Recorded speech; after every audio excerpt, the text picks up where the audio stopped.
Uh, I am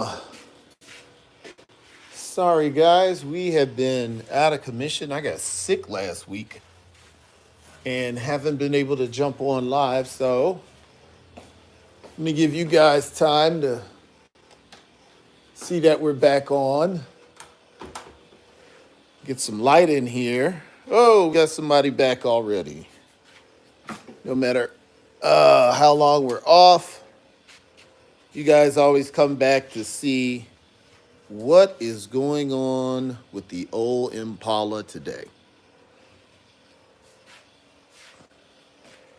So what are we going to work on today is what we need. Whew, I'm going to tell you, when you get sick, it throws your entire game off. So let's start off with where we left off. Left off installing our hoses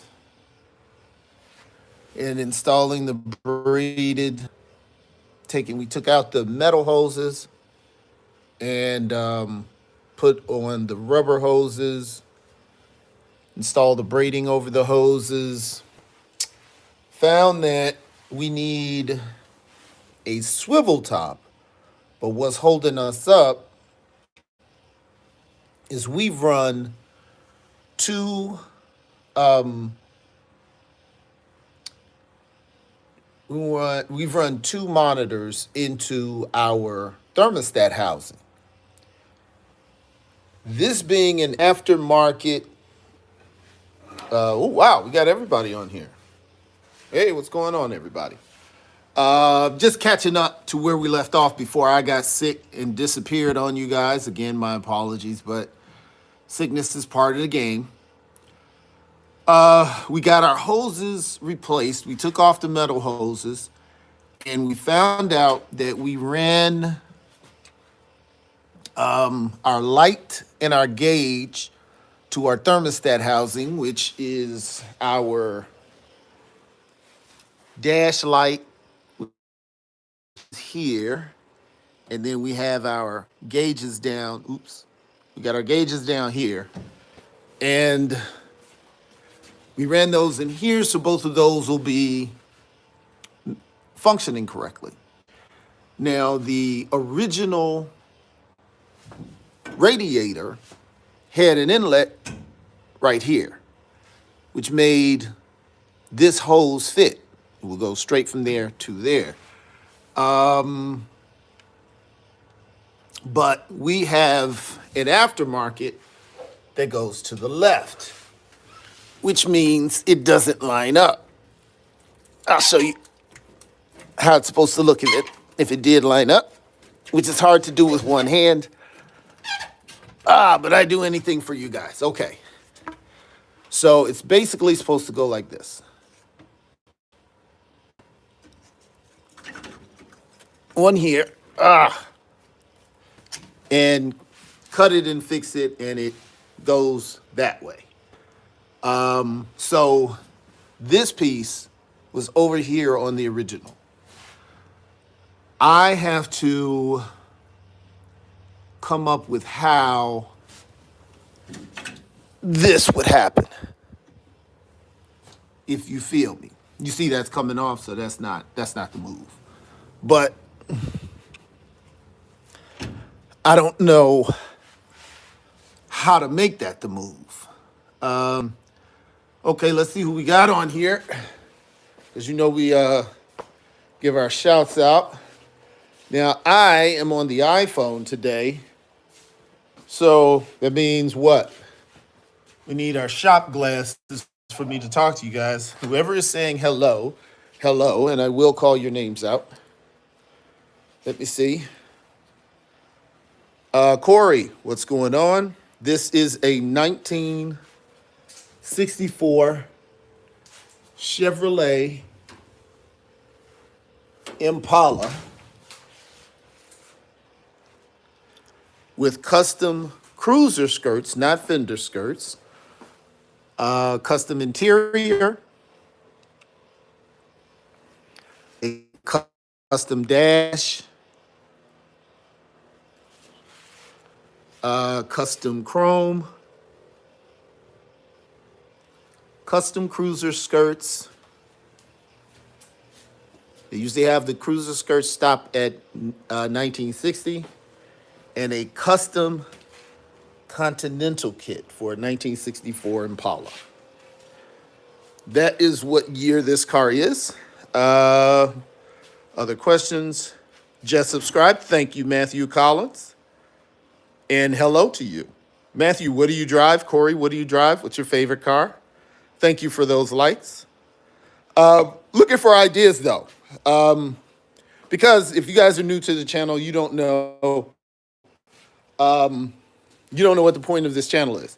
This is the point of the challenge. Oh, and by the way, the car is not juiced, it's bagged. This is a lay and play car. It has posi, 327 engine, posi rear, bagged with cherry bomb mufflers, glass pack mufflers. Let me drop the back for you. Give you a little lay down love.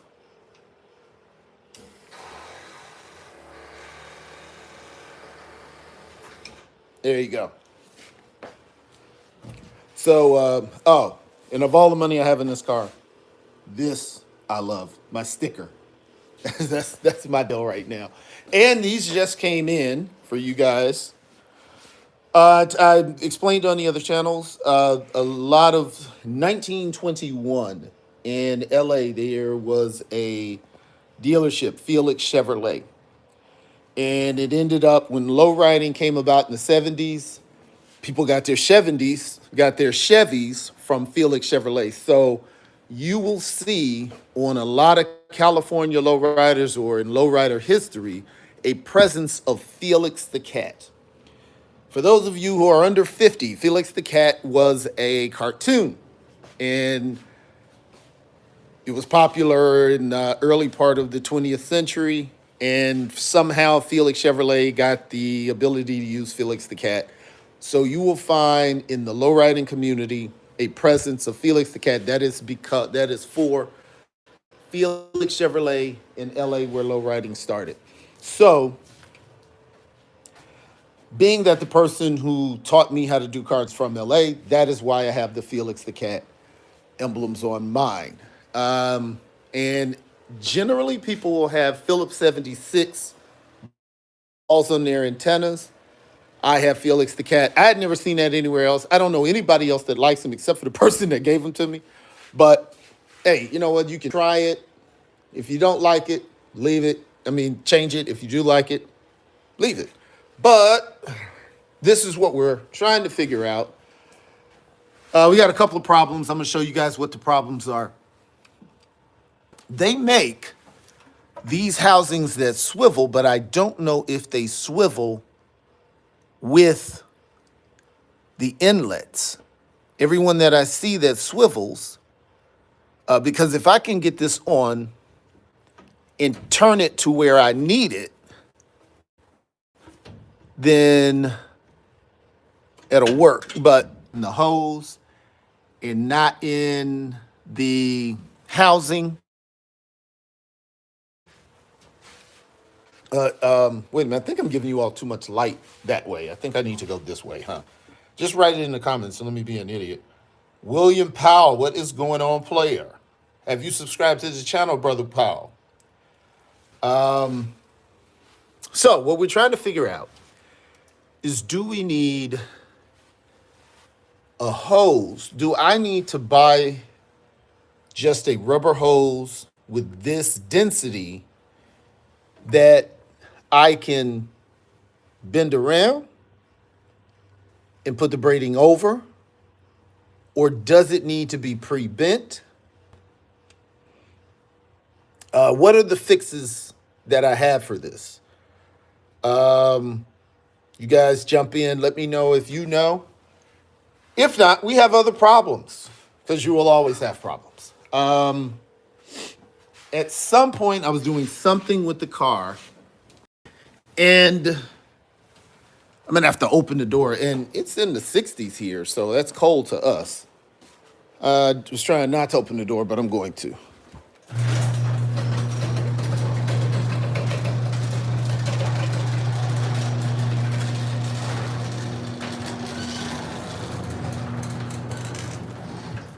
Alrighty.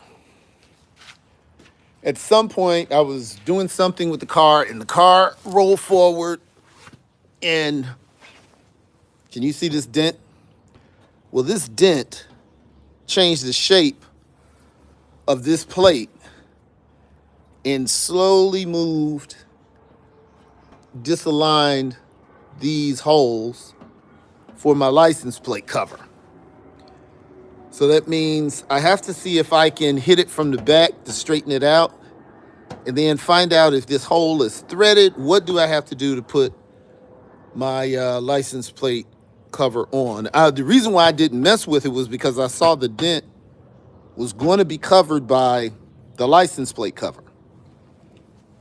But as I'm looking at this, I don't think that license plate is going to fit on here. Let's look. Oh, crap. Looking at where the holes are, it might. Yeah, it's going to fit. Yeah. Bing. So this is what we're going for.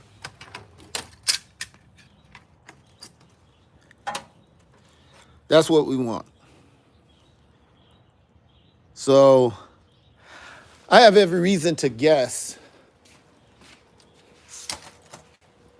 that these are threaded, and it looks like this bolt should fit it, because you want to do a chrome bolt. You don't want to do a stainless bolt. You got all this chrome up here. Don't get silly. I got a bunch of chrome bolts, so it's not like I got to go to the store, but I need to know what size. And I think this is too big. Now, see, I don't know if it's too big or if it's just not lined up.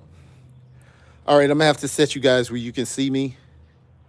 Will it cover the dent? It should cover the dent. When I put it up there, it should.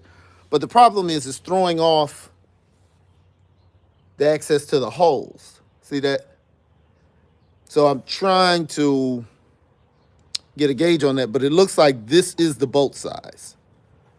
If I'm going to put you guys where you can see. I'm going to set you guys up, and I'm going to try to pull this up. Ooh. Yeah, I'm going to try to pull this up where this bolt should either go in or not. I don't know if it's threaded. But all this, I mean, obviously all this needs to be clean, but what we're trying to do is find out what's going on. I should be, now, I can, there is metal behind this. I'm going to show you. There's metal behind this. You see that steel? There's metal behind this. I'm going to turn it around so you can see it. So it's not like we can just easily tap this out, but I think it's exposed. And this is not chrome. This is like a tin that's been chromed. It's not metal. It's not steel is what I'm saying. So I'll probably be able to push it by hand, but I'm going to show you the other side of it. So you see it's not 100% just a reach around to push it in, but we can probably get to it. So let's see, will it cover the dent? Dang. Heat and beat. No. This is, yeah, like I said, this isn't steel. And to take this, I got to take the whole bumper loose to take this off, and I am not about to do that for something I can probably bend with my hand. So I'm going to try to push it on the other side and see what happens. All right, I'm going to have to double up. You guys just hold on.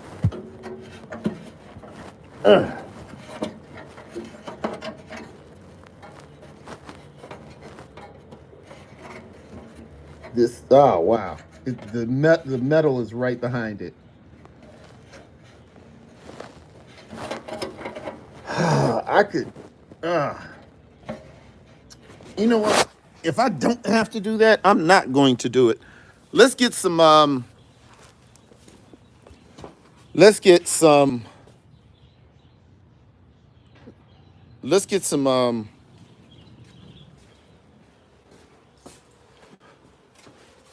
We're gonna get some steel wool. Walmart. All you guys spending money on polish for your chrome? Don't. See this? $3. Zero grade, super fine steel wool. This is how you clean that hyper tough brand. Cheapest you can get, Walmart. But make sure the grade has to be super fine, not just fine. Zero. Do not use SOS pads. Not the same thing. All right, we got 30 people in here and only got 3 likes. Come on. Uh, Actually, this is the right way. Continental kit, of course. Continental kit is on. Jack, of course, the Continental kit's on. We got you, bro. I got the face off because the emblems should be here pretty soon, and we're gonna we gotta drill holes, measure off, drill holes, put the Chevy V right here and the Chevrolet across there. Then that goes back on. But yes, the Continental kit is finished. Who said hi? JC side. What it do, JC side? Cool man, looks good. I remember that's what you were working on. Yeah, we got that going. I don't know if you checked it out when we put the cruiser skirts back on. Everything's coming back off because we're still gonna do the final stuff. But yeah, we got that done. Got my sticker on. I'm so hyped about my sticker. Got my license plate covers from LA. Now the front is gonna represent LA because this is an LA car. Let's just keep it a buck. So I'm gonna pay homage to LA, not because I'm an LA guy and not because I'm fronting like I'm from LA. My buddy, who's like a big brother to me, I love this guy, the guy who taught me how to do this. He's my guy. He's the man. And because he's from LA, that's kind of dedicated to him. Now, this is from, look at the year on it, 07. This was actually my car. I had this on my first old school car I had. It was a 1974 Oldsmobile Delta 88 convertible, sky blue, white top. Yes, long time no live. I got sick, guys. Bob Ken, what's up? I got sick, man. I got sick, and yeah, I had to shut it down. I had to shut it down, but I did miss you guys. Daylight, hello, how you doing? Make sure you subscribe, guys. Hit that like button, and make sure you hit that subscribe bell so you know when I'm coming on. But the LA is paying respect and homage to Wayne, who taught me how to do all of this work, and Big D, who is his idol, and the Professionals Car Club, who Wayne belongs to. But this is from my first car, that Delta 88. So I'm going to put that Indiana plate on here, and I'm going to register the car in Indiana and try to keep this old plate. So, yeah, this is going to be on the back. And I have to see how this works because we have this emblem now. This bolts on that back, that old school license plate. That bolts on right here in between these two lights. These lights shine onto your license plate, and you see those two holes, that bolts on. This, I don't know if I'm going to chrome and two-tone this, or if I'm going to repaint it like it was. If I'm going to clean it down, scrape it down. But this goes like this. Now you're saying, well, if you put that there, it covers up your thick row apart. Well, that's why I got one for the front. I guess I could do it like this. I guess I could do it like that. But the badges are super cool, especially if you have a Continental kit. You gotta have a badge on there. Now, where did this badge come from? I bought the house next door to my parents, and when I was tearing down the garage, bingo, this was in there. And it was some old license plates. I had one from the 50s, and Wayne took that, but there's somewhere in here, I don't know. Funny story, my wife and I got married in Las Vegas and bought this just as a honeymoon, whatever, right? We ended up moving to Nevada. We lived in Nevada for like over 5 years. And like, who would ever thought? But yeah, so that's what we're doing. And what we're trying to figure out is, wait a minute, let me keep up with you guys too. I don't want to miss what you guys are saying, but I keep sitting my glasses down. So, Bob, you're in charge of where I put the glasses. So when I forget where the glasses are, you have to tell me, because we all know I'm a crazy person and I don't ever put the glasses in I do always put the glasses in the same place, but they're the wrong place. All right, who's talking to me? Bob said, me too. Love the old plates, got a few, yeah, okay. Sweet Home, Indiana, that's right. Paint white. Paint white. The color of this paint is called, it's a white from the 50s. It's a Ford 50s white. It's called Frozen. It's when you put it on in hot temperatures, it looks like a white with a blue pearl. And it's really cool, but it's really expensive. So if you're just starting out, and I wouldn't recommend it because it's like $400 a gallon, and you're gonna make a lot of mistakes when you start off. So your first cars you do not use expensive paint. Just get a okay paint that's not gonna cost you a lot of money, because you're gonna paint your car a crap load of times. And if you're an idiot like me, you're gonna scratch your car when you put your skirts on. Check this out. Yeah, who likes that? Beautiful, all the way down to the metal. Or you're gonna get brake fluid on your car, and it's gonna eat through your clear, so you're gonna have to sand that down and repaint that. Yeah, so that being the case, 49 people and 5 lights. What part of the game is that? Little Whitechapel. I don't know if we got married. I gotta ask my wife, which I need to look up our little booklet we got. I don't know if we got married at the Little Whitechapel. I don't think so. I mean, dude, we're about to celebrate in April 20 years. I don't even remember, but we did see the Little Whitechapel though. Yes. Battle wounds. Now you can't have no when your ride is this cold, you can't have no battle wounds. So what I'm doing now is just letting all the mistakes build up, and then once I get it test driven, I'm gonna take everything off. I'm gonna not everything. I'm gonna tape off the chrome and stuff. I'm gonna take the accessories off, tape off all of the chrome.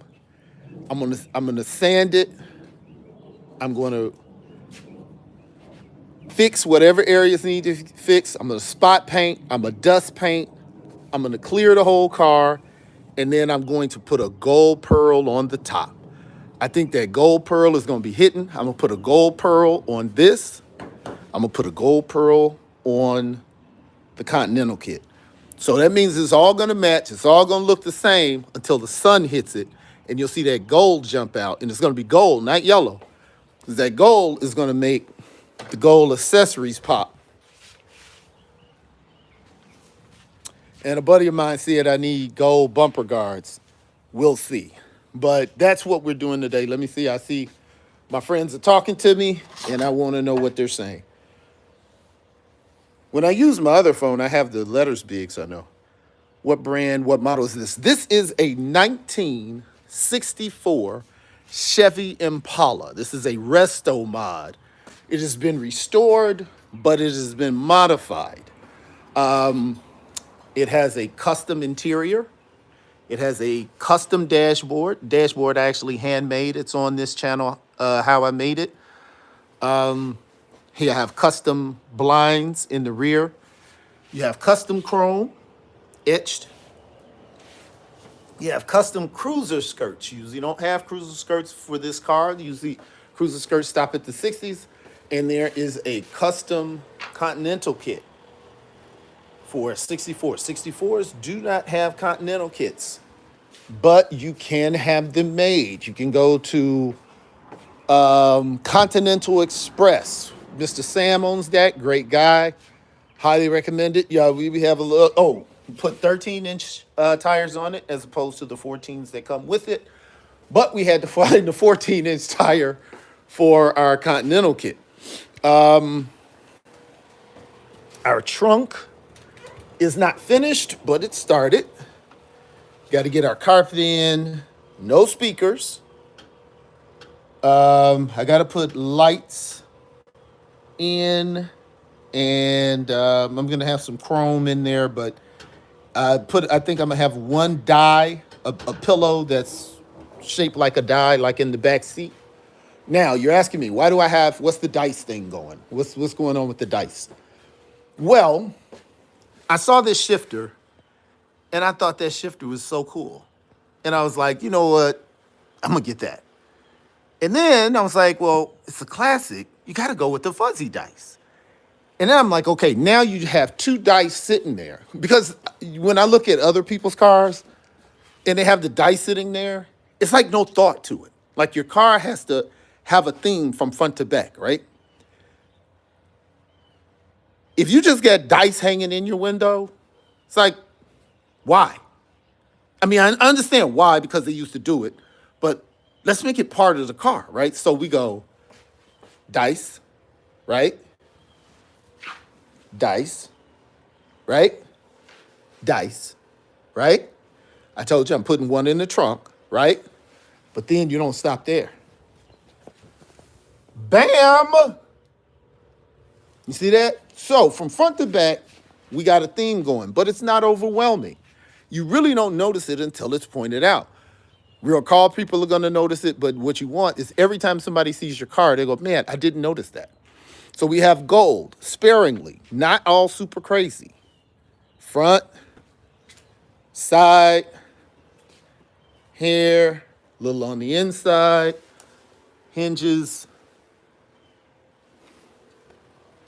little gold back here, and of course we're going to have that gold on the back. Then you have chrome. You have your etching. Not everywhere, but just some places. Regular chrome, didn't get silly. Back of there, etched. Regular chrome, didn't get silly. Regular chrome bumper, but look, etched grill. So you got a theme going from the front. Oh, and even all the way to the back. You get back here, you got here, you got here. Now, everything back here is regular chrome. Didn't get silly. But look, I got the etching back here. So you want to have a theme in your car. Now, the key on this is all of this is done in a house garage. This is not, this is like a house. You can do this at home, right? 96% of this car was done at home. Painting it, taking it off the frame, painting the bottom, dismantling it, pulling the engine, putting the engine in. All that was done at home. And so what we do on this channel, I don't know what I'm doing. So I ask you guys, and you guys give me ideas when I get stuck. I'm good enough to have done this, but I don't know everything. And most body guys don't know mechanics. Most mechanic guys don't know interior. Most interior guys don't know exhaust. I do it all because I don't know. I didn't know none of it. So once I learned how to do the interior, I wasn't scared to do the body work. Once I wasn't scared to do the body work, I wasn't scared to do the mechanic work. No, I wasn't scared. When I said I did all that, I wasn't scared to take it off the frame. Well, do all of that in reverse, but that's what this channel's for. So I'm not nervous to say, hey, I'm trying to figure something out, and I ask you guys how to do it. Let me see. Clean, custom, classy. Thank you. This is slick. I love it. How much do you want for it? The car is right now. This car is probably in the upper 90s. Once it's done, once everything's painted, everything's been repainted, once this stuff is covered up, it'll probably be worth in the low 100s. But I'm not selling it. My goal is not to sell it. If something happens, it's sold. But after this one, I'm doing a 62 rag. I'm putting them up. I want 5 cars worth $100,000 to leave for my son. And that way he'll have a $500,000 sitting. Now, I've told you guys on my channel before, the guy who mentors me in the cars, when I was with him when he bought his 59 about 27 years ago. He bought his 59 for $2,500. It's worth $90,000 now. So let's say I live for another 20 or 30 years. Who knows how much these cars are going to be worth by the time I go to glory. But right now, if I get 5 cars finished and I have them sitting in my garages and I have it set up for him to, keep them, that's an inheritance that he's going to have that's going to be growing, as opposed to leaving him some cash that who knows what the market is. So that's kind of the plan that I'm doing, and I'm trying to do the same thing with real estate too. I'd like to have 5 houses worth $200,000 each, and that would be $1 million. The houses and the cars together would be leaving $1.5 million, and he would inherit my. Hopefully, he would take over my ownership of my businesses before I die. I don't want him to run it. I want to have somebody to run it. I just want him to own it so he can have whatever life he wants to have. He just has money coming in every month. So that's what the goal is this for. So I have a purpose behind doing it. I'm not doing these to drive these cars. The only person I would drive these cars with is the guy who taught me how to do it. But this is an investment and, kind of looking toward the future. But I think I got some new friends on. People just have to get past, I can't do this, and try and surprise yourself. You are absolutely right, because I've gotten stuck so many times and it just came through.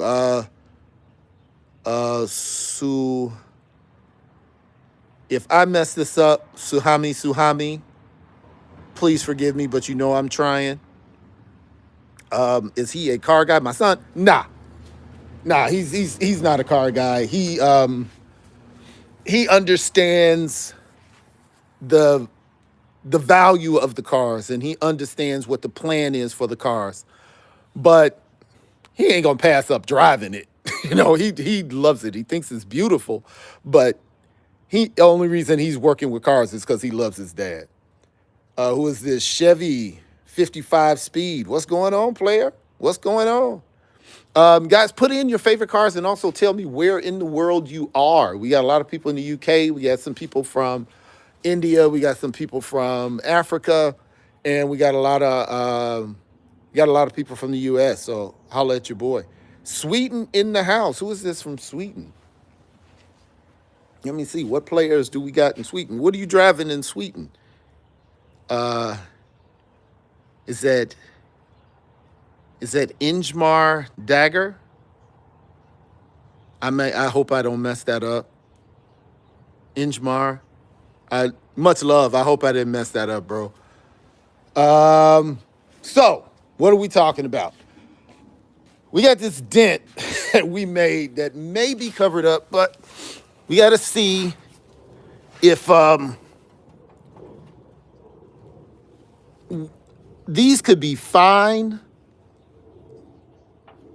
See, I don't know if this is the wrong size bolt or if